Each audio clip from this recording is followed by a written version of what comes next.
l'emplacement disons, disponible, évidemment par rapport aux possibilités de créer cette gare et au tracé plus généralement de cette ligne, la ligne 15, le parc des Coteaux est un endroit donc, qui a été trouvé comme étant le plus propice pour recevoir la gare.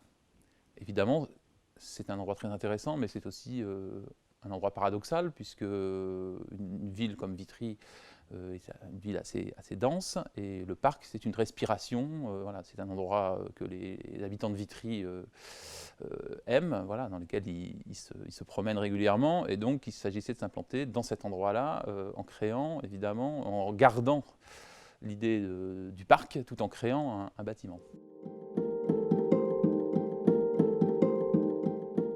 Dans la mesure où on ne souhaitait pas faire un bâtiment en tant que tel, on a souhaité faire vraiment une continuité du parc. Donc dans la partie de la galerie, on a une grande voûte qui nous donne accès avec des grandes roues, et nous souhaitions vraiment réaliser une véritable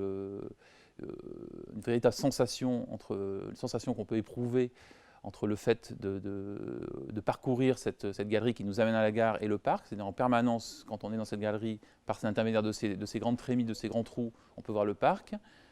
Et de la même manière, quand on est dans le parc, on peut percevoir aussi le flux et le déplacement des voyageurs. Donc ça nous paraissait très intéressant.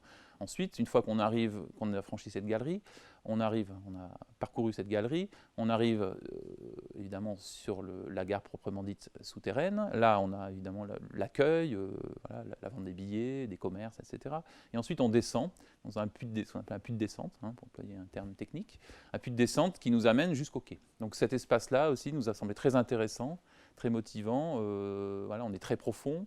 Donc comment scénographier une telle descente, en trouvant un intérêt à le faire, parce que c'est jamais très agréable de descendre dans les profondeurs comme sensation. Donc comment le scénographier? Donc là, notre idée était l'idée qui fonctionnait pour nous bien avec le parc, c'était de retrouver cette conception qu'on avait au 19e siècle, dans certains parcs, où on avait des éléments artificiels qui venaient toujours enrichir et scénographier les parcs, comme des rochers, comme des grottes.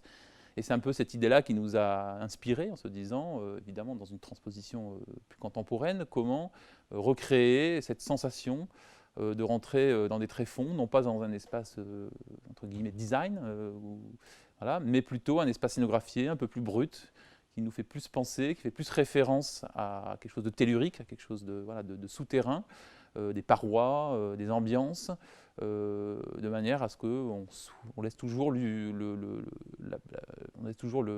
l'usager dans un doute, qu'est-ce qui est réel, qu'est-ce qui est faux, qu'est-ce qui est naturel, qu'est-ce qui est artificiel, et on maintient cette ambiguïté du début jusqu'à la fin du parcours. Ça nous a paru être un thème, voilà, persistant dans notre projet, et qui nous semblait intéressant à développer de l'entrée de la gare jusqu'au quai.